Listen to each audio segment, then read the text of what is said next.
Assalamualaikum grade 4. I am your teacher Varda Adil. Students, we are doing exercise 8 जो कि है information handling से. चलिए आइए चलते हैं बोर्ड की तरफ. So students, हमारे पास क्वेश्चन नंबर 6 है.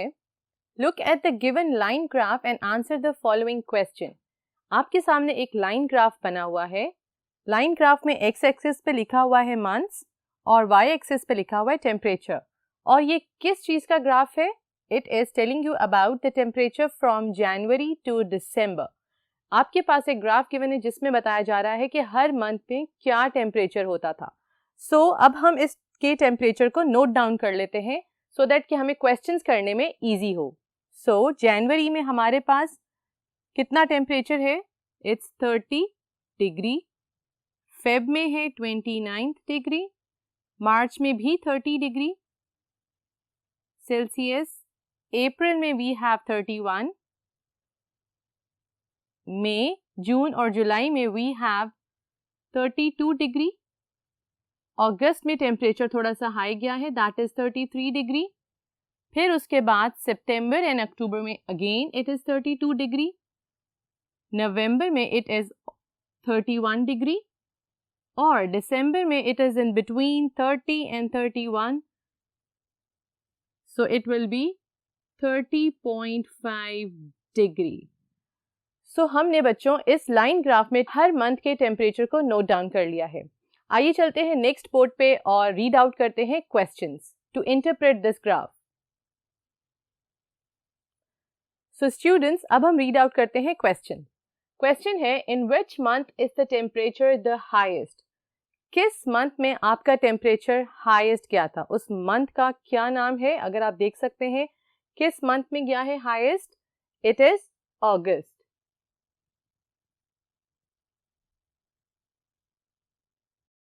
बी पार्ट है हमारे पास, which month has the same temperature? कौन से मंथ्स हैं जिनमें टेम्परेचर जो है वो सेम रहा है? अगर आप लाइन ग्राफ को देखते हैं तो आपके पास काफी सारे टेम्परेचर हैं जो सेम है. तो लेट्स फाइंड आउट कि वो कौन कौन से मंथ है जिनके अंदर टेम्परेचर सेम है. अगर मैं 30 डिग्री सेल्सियस को देखती हूँ तो वो है जनवरी और मार्च में. So I am going to write first January, March. ये भी सेम है हमारे पास. इनका जो टेम्परेचर है that is 30 degree.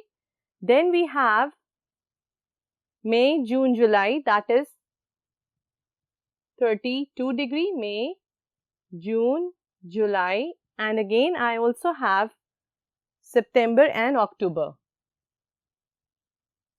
September and October, इसमें जो टेम्परेचर है हमारे पास रिकॉर्ड हुआ that is 32 degree Celsius. Now in which month the temperature is lowest? कौन सा मंथ है जिसमें टेम्परेचर सबसे लो आया है? If you find out, if you see the graph, सबसे lowest आ रहा है आपके पास, it's February and the temperature is 29 degree. Very well done. Now D part है हमारे पास, which month have a temperature higher than 32 degree? कौन सा month है जिसका temperature 32 degree से ज्यादा है? If you just see your graph, आप देख सकते हैं कि अगस्त है वो month जिसमें जो temperature है 32 से ज्यादा है. टेम्परेचर क्या है? 33 degree. So I am going to write August. Students, we are done with question number 6. Let's move toward the next board and start doing question number 7. So students, हमारा question number 7 है, these column graphs tell us lot about the group of cousins Sana, Sara, Hina, Asif and साद.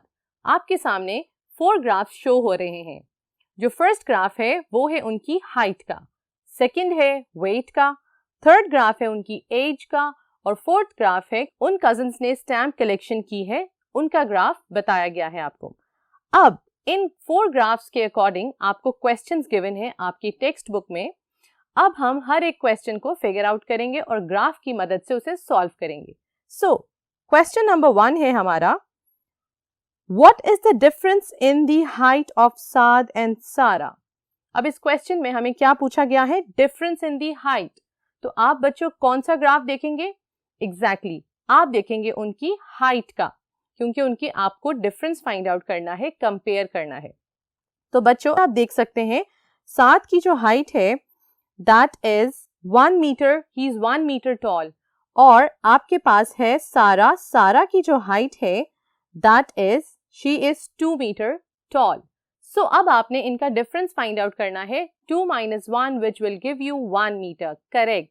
अब हमारे पास B part है, how much older is Hina than Asif. Hina कितनी बड़ी है आसिफ से, तो आप किस ग्राफ को रेफर करोगे, हाइट को या एज को? Exactly, you are going to see age, because आपको पता करना है कि हिना आसिफ से कितनी बड़ी है। तो हिना की यहाँ पे जो एज है that she is 14 years old और आसिफ जो है that he is 8 years old। तो कितनी बड़ी है हिना आसिफ से? Exactly 6 years old। Very well done. अब है हमारे पास C part, how much lighter is Hina than Sana. How much lighter, अब क्वेश्चन को अंडरस्टैंड करें, इसमें पूछा गया है how much lighter is Hina than Sana. Hina कितनी लाइट है, लाइट मीन्स हल्की।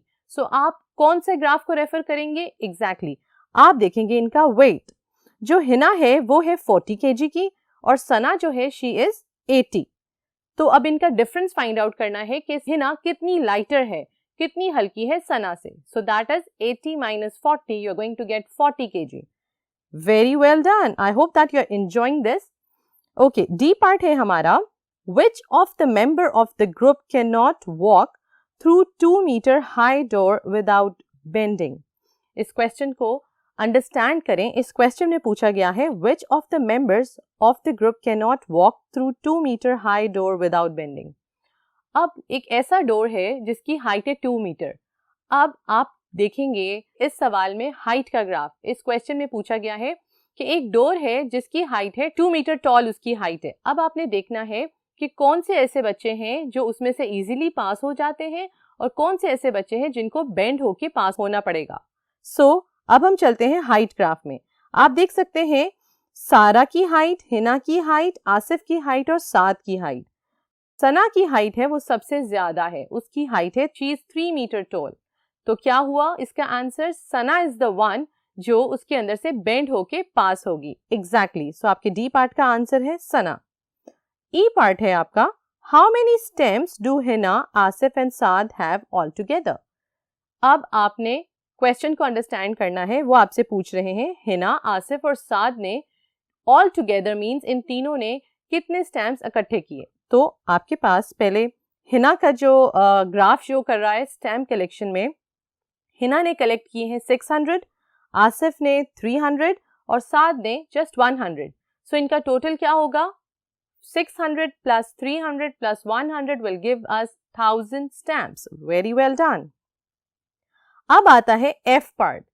F part में आपसे पूछा गया है if Sana gives 1/4 of stamps collection to Saad, how many stamps will Saad now have। अब सना ने कितने कलेक्ट किए हैं? अगर आप देखते हैं सना ने सिर्फ कलेक्ट किए हैं 400। अब क्वेश्चन क्या कह रहा है, क्वेश्चन कह रहा है, अगर आप बोर्ड पे देखेंगे, if Sana gives 1/4 of her stamp collection to Saad, तो अगर वो अपना 1/4 कलेक्शन है वो साद को दे देती है, तो साद के पास टोटल कितने स्टैम्प्स हो जाते हैं? फर्स्ट ऑफ ऑल पहले तो हम लिखते हैं सना, सना के पास ऑलरेडी कितने स्टैम्प हैं? 400। साद के पास कितने हैं? 100 स्टैम्प। अब क्वेश्चन में आपसे पूछा गया है what is 1/4 of this. So 1/4 of 400 will be 1/4 into 400.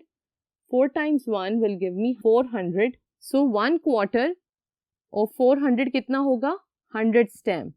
So that means सना 1/4 कितना बनता है? 100 स्टैम्प देगी साद को, तो साद के पास अब टोटल कितने हो जाएंगे?